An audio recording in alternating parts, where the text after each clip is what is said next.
Solar panel योजना के तहत किसानों को मिलेगा अनुदान। स्वरोजगार को बढ़ावा देने के लिए वैशाली जिले में आयोजित किया गया प्रशिक्षण कार्यक्रम। बांस के सहारे करे टमाटर की खेती, उत्पादन में होगी गुणात्मक वृद्धि।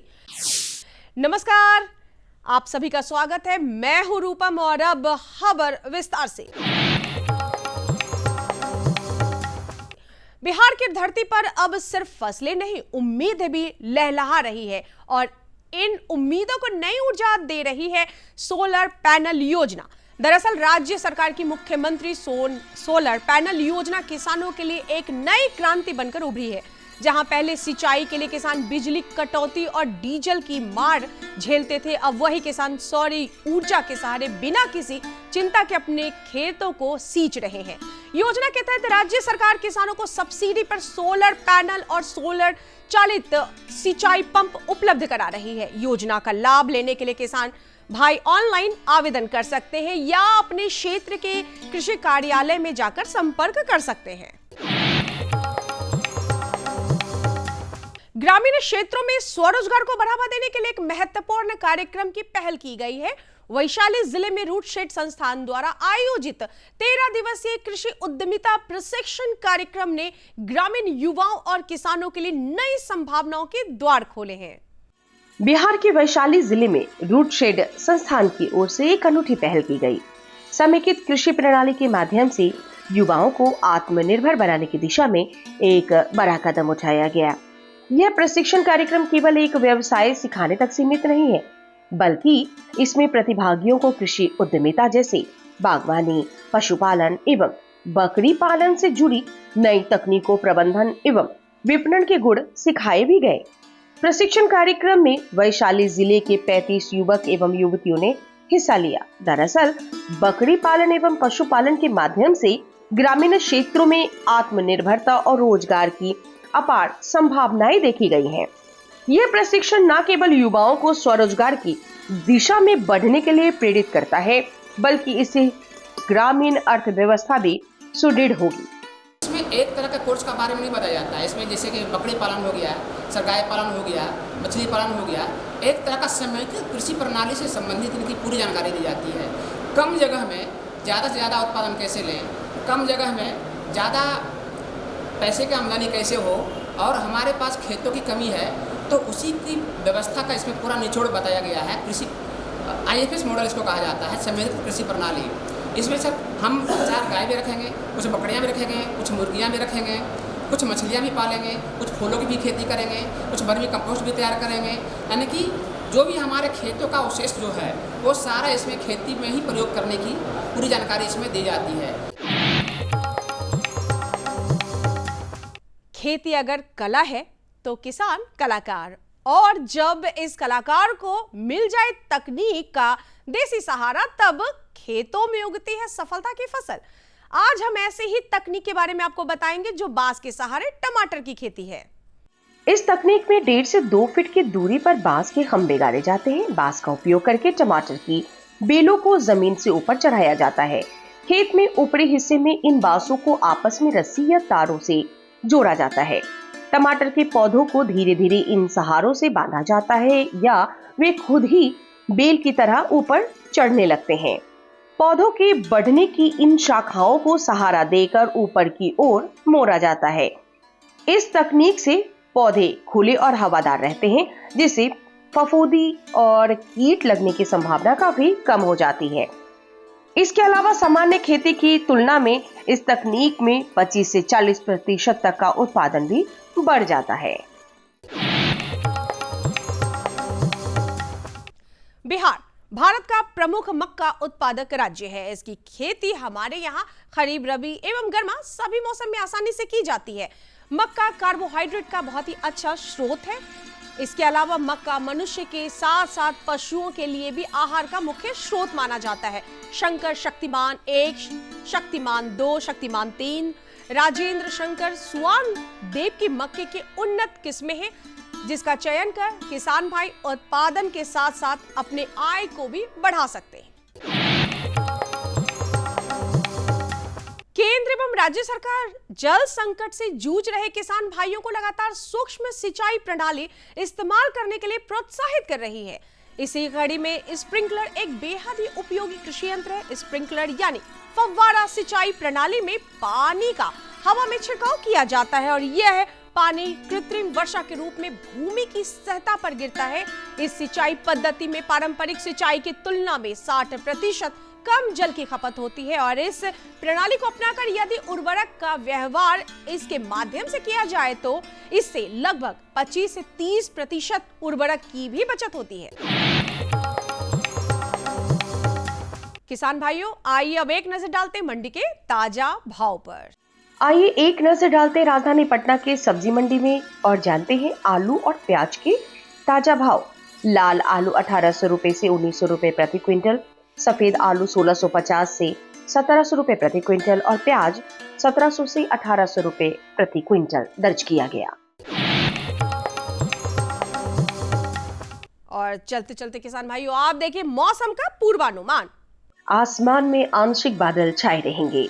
मौसम विज्ञान केंद्र पटना के मुताबिक राजधानी पटना सहित पूरे प्रदेश का अधिकतम तापमान 44 डिग्री सेल्सियस जबकि न्यूनतम तापमान 28 डिग्री सेल्सियस के आसपास बने रहने की संभावना व्यक्त की गई है।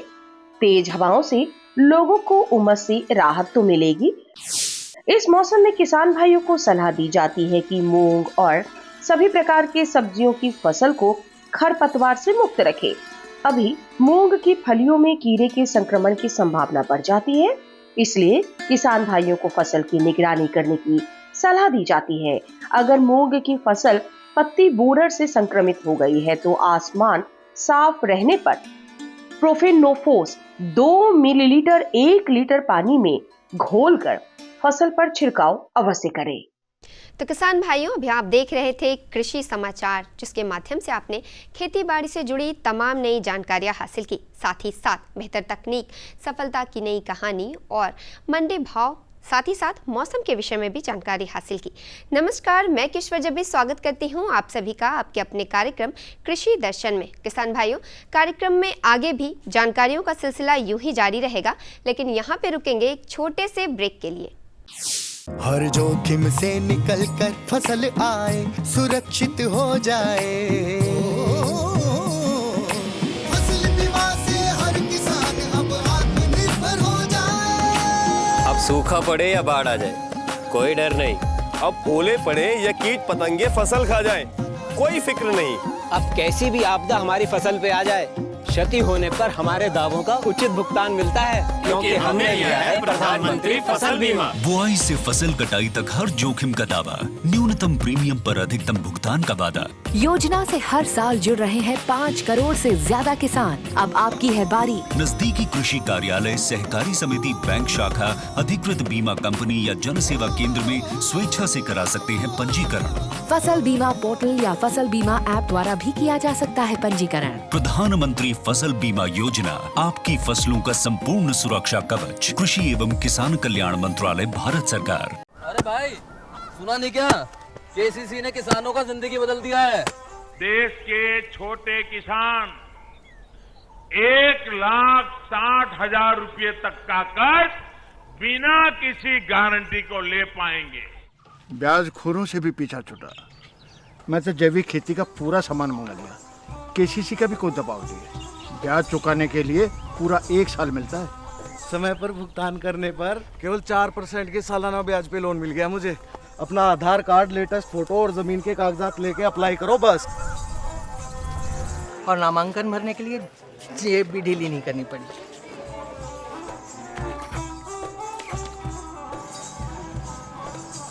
चाचा, उधार चुकाने के 24 घंटे के बाद उतने ही पैसे वापस निकाल सकते हैं। केसीसी ने किसानों की जिंदगी वाकई बदल दी है।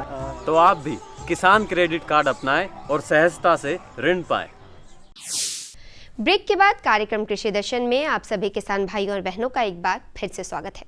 खीरे की खेती आमतौर पर गर्मी और बरसात में की जाती है, तो किसान भाइयों, आप में से जिन्होंने अभी तक खीरा नहीं लगाया है तो जल्द से जल्द लगा लें, और अगर इसकी खेती वैज्ञानिक ढंग से की जाए तो इसमें अधिक और गुणवत्तापूर्ण उपज प्राप्त होगी। तो आइए इसी से संबंध में जानकारी हासिल करते हैं हमारे कृषि विशेषज्ञ डॉक्टर अनिरुद्ध प्रताप सिंह से। किसान भाइयों, जैसे कि आप देख रहे हैं हमारे साथ है हमारे वैज्ञानिक डॉक्टर अनिरुद्ध प्रताप सिंह, जो सहायक प्राध्यापक हैं नूरसराय। ये बहुत बहुत स्वागत है डॉक्टर साहब आपका हमारे कार्यक्रम कृषि दर्शन में। खीरा जो है शरीर में पानी की कमी को दूर करता है और अब बाज़ार में इसकी मांग प्रायः बनी रहती है। स्वास्थ्य के साथ साथ सौंदर्य के लिए भी महत्वपूर्ण माना जाता है खीरा। तो जी हाँ, हमारा जो पहला प्रश्न है डॉक्टर साहब से कि खीरे की बुआई कब करें और किन किन बातों का ध्यान रखें और बीजों का चुनाव कैसे करें। आज हम बात करेंगे खीरा की वैज्ञानिक खेती। हमारे किसान भाई गर्मा में खीरा की खेती किए हैं और अभी समय आ गया है कि वर्षा ऋतु में खीरा की खेती करें। खीरा का जो लगाने का समय है जून जुलाई के माह में किसान भाई हमारे लगाते हैं। इसमें सबसे महत्वपूर्ण बात यह है कि किसान भाई अपने खेत की तैयारी किस प्रकार से करें कि आप अपने खेतों की जुताई गहरी जुताई करिए। 2-3 जुताई करने से क्या होता है, गहरी जुताई के पश्चात की मृदा में उपस्थित कीड़े मकोड़े रोग व्याधि सूर्य की रोशनी में मर जाते हैं। तो खेत की तैयारी का इस तरीके से करते हैं और लास्ट में क्या जो हमारा खाद और उर्वरक है 20 से 25 टन गोबर की खाद अपने हम खेत में मिलाते हैं और फास्फोरस और पोटास की पूरी मात्रा तथा नाइट्रोजन की 1/3 मात्रा बुआई के समय हम देते हैं। जब हमारे किसान भाई वर्षा में खेत की तैयारी करते हैं तो पाटा चलाने के बाद 1.5 मीटर चौड़ा मेड़ बनाते हैं, जिसमें पौध से पौध और कतार से कतार की दूरी 1.5 मीटर रखते हैं और खीरे की उसमें उस तरीके से बुआई करते हैं। जैसा कि किसान भाइयों, आपको हमारे डॉक्टर साहब ने बताया कि खेत की तैयारी कैसे करें और साथ ही साथ खेत की तैयारी के साथ बुआई कैसे करें। अब बात करते हैं बीज। तो बीज का चुनाव कैसे करें और क्या महत्वपूर्ण है, कौन कौन से बीज महत्वपूर्ण है, उसके बारे में भी हमारे किसान भाइयों को विस्तार पूर्वक बताएं। खीरा की खेती में सबसे महत्वपूर्ण घटक है बीज का चुनाव। किसान भाई उन्नत किस्मों का प्रयोग खीरा की खेती के लिए करते हैं। इसमें जापानी लॉन्ग ग्रीन, बालम खीरा, पंत खीरा 2, पाइन सेट, पूसा उदय, इस तरीके के कुछ किस्मों का चयन कर सकते हैं। इसके अलावा अगर संकर किस्म की बात करें तो पूसा संयोग, प्रिया, मालनी, निंजा इत्यादि किस्में हैं जिसका किसान भाई प्रयोग करके अच्छा उत्पादन प्राप्त कर सकते हैं। बीज को लगाने से पहले बीज को फफूंदनाशक दवा जैसे बावेस्टीन से उपचारित करके 2 ग्राम प्रति केजी बीज का उपचार करके फिर लगाते हैं। लगाने की विधि की बात करें तो इसको जो है कूड़ में भी लगाते हैं। कूड़ में 75 सेंटीमीटर गुणे 75 सेंटीमीटर गुणे 75 सेंटीमीटर का गड्ढा बना करके उसमें सड़ी हुई गोबर की खाद, फास्फोरस और पोटास की पूरी मात्रा तथा 1/3 जो है नाइट्रोजन की मात्रा बुआई के समय खेत में डाल देते हैं। उसके बाद जो है 4 से 5 पत्ती आने पर नाइट्रोजन की फिर 1/3 मात्रा को खेत में किसान भाई डालते हैं और फिर जब उसमें फूल आता है तो बचे हुए 1/3 मात्रा को किसान भाई अपने खेत में खीरा में प्रयोग कर सकते हैं। इस प्रकार से खाद और उर्वरक का प्रबंधन करने से किसान भाई अच्छी उपज प्राप्त कर सकते हैं। लगाने के समय की बात करें तो खीरा को जो है साल में 2 बार लगाते हैं, एक गर्मा में लगाते हैं, दूसरा बरसात में। तो यह समय जो है जून जुलाई का सबसे उपयुक्त है। इसमें किसान भाई खीरा लगा सकते हैं और प्रति केजी 3 से 4 किलोग्राम बीज की संस्तुति की गई है प्रति हेक्टेयर के लिए। इतना बीज का उपयोग हम पर हेक्टेयर खीरा में करते हैं। बीज हम बुआई कर लिए हैं और धीरे धीरे हमारा फसल तैयार होना शुरू हो जाता है। ऐसे में कई बार खरपतवार की समस्या हो जाती है और साथ ही साथ क्या खाद का प्रयोग करना चाहिए, वो भी हमारे किसान भाइयों को विस्तार पूर्वक बताइए। सब्जी की खेती में खरपतवार एक बहुत बड़ी समस्या है। खीरा में भी खरपतवार यदि अधिक होगा तो इसमें कीड़े, बीमारी, रोग आदि की संभावना बढ़ जाती है। ऐसे में किसान भाइयों को बरसात के दिनों में जब अपनी फसल लगाएं तो उसमें 4 से 5 निराई गुड़ाई करना अति आवश्यक है। समय समय से बीज बुआई के उपरांत जो खरपतवार निकलते हैं, जब उसकी वानस्पतिक वृद्धि होती है उसके दौरान, जब फूल आते हैं उसके दौरान हम जो है 3 से 4 निराई गुड़ाई करते हैं, जिससे कि खरपतवार नियंत्रण होता है। खरपतवार के उचित प्रबंधन न होने की दशा में खेतों में कीड़े बीमारी का प्रकोप ज़्यादा बढ़ता है। उसमें वायरस जनित रोग के आने की संभावना बढ़ जाती है। तो हम वर्षा के दिनों में 4 से 5 निराई गुड़ाई करके खरपतवार प्रबंधन उसमें कर सकते हैं। किसान भाइयों, खीरे की वैज्ञानिक खेती से आप किस प्रकार लाभ प्राप्त कर सकते हैं, अधिक आय प्राप्त कर सकते हैं, चाहे खरपतवार हो या फिर बीज का चयन, इन सभी बातों की जानकारी तो अभी आपको हमारे कृषि वैज्ञानिक ने दी और साथ ही साथ वो बताएंगे कि आप अपने आय में वृद्धि कैसे कर सकते हैं, फसल की पैदावार अधिक कैसे कर सकते हैं खीरे की वैज्ञानिक खेती करके। वर्षा ऋतु में जब हमारे किसान भाई खीरा की खेती करें तो भूमि का चुनाव ऐसा करें कि जहाँ पे पानी न लगे और जल निकास की अच्छी समुचित व्यवस्था हो। खीरा की खेती के लिए हम बता रहे हैं कि जो इसकी भूमि है, दोमट मिट्टी या बलुई दोमट मिट्टी सबसे उपयुक्त है। जल निकास की अच्छा प्रबंध होना चाहिए। मृदा में कार्बनिक पदार्थ की मात्रा अच्छी होनी चाहिए। और बरसात में जब हम खीरा की खेती करते हैं तो जो हमारा उसका वानस्पतिक वृद्धि होता है उसको जो है लकड़ी या बांस के सहारे फसल को ऊपर ले जाते हैं, जिससे कि फसल की गुणवत्ता बनी रहती है। क्योंकि जो खीरा मिट्टी के संपर्क में आता है या पानी के संपर्क में आता है तो फल की गुणवत्ता खराब होती है और उसमें रोग व्याधियाँ आती हैं। तो जब इस तरह का बरसात के दिनों में हम वो बावर सिस्टम बना करके जब हम अपनी फसल को उस पर चढ़ाते हैं तो अपने फसल की जो है गुणवत्ता अच्छी बनी रहती है, जिससे हम अच्छे किसान भाई हमारे अच्छी आय प्राप्त कर सकते हैं। बहुत बहुत धन्यवाद डॉक्टर साहब आपका, जो आपने हमारे किसान भाइयों को इतनी अच्छी जानकारी दी कि खीरे की वैज्ञानिक खेती कैसे करें। तो किसान भाइयों, अभी आपने हमारे कृषि विशेषज्ञ डॉक्टर अनिरुद्ध प्रताप सिंह के माध्यम से जाना कि खीरे की वैज्ञानिक खेती कैसे करें। इसी के साथ बढ़ेंगे कार्यक्रम के अगले भाग में। कृषि को बढ़ावा देने के उद्देश्य से हमारी केंद्र सरकार कृषि के क्षेत्र में लगातार योजनाएं बनाती रहती है, जिन्हें अपनाकर आप न सिर्फ अपनी आमदनी में बढ़ोतरी करेंगे बल्कि उत्पादन भी बेहतर होगा। तो आइए जानते हैं उन्हीं योजनाओं में से एक योजना के विषय में विस्तार से इस शॉर्ट वीडियो फिल्म के माध्यम से। मधु क्रांति, एक नए युग का आगाज। मधु क्रांति विकास के नए रास्ते खोल रही है, मधुमक्खी पालकों के जीवन स्तर को बेहतर बना रही है, साथ ही पूरी दुनिया में शहद के क्षेत्र में भारत को एक नई पहचान दिला रही है। भारत सरकार मधुमक्खी पालकों की आय को बढ़ाने और उन्हें आत्मनिर्भर बनाने के उद्देश्य से देश में मधुमक्खी पालन के संवर्धन और विकास के लिए सभी आवश्यक सहायता प्रदान कर रही है। माननीय प्रधानमंत्री के दूरदर्शी नेतृत्व में कृषि सहित मधुमक्खी पालन को बढ़ावा देने के लिए अनेक कदम उठाए गए हैं। किसान तरक्की की राह पर आगे बढ़ रहे हैं। अगर कोई सक्सेस स्टोरी मीठी मुस्कान भी बिखेरे और स्वाद में भी मिठास भरे, तब तो आप इसे जरूर सोने पर सुहागा कहेंगे। हमारे किसान इन दिनों शहद के उत्पादन में ऐसा ही कमाल कर रहे हैं।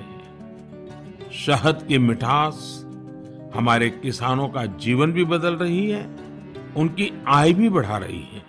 मधुमक्खियां न सिर्फ शहद देती हैं, बल्कि पर्यावरण और कृषि के लिए भी आवश्यक हैं।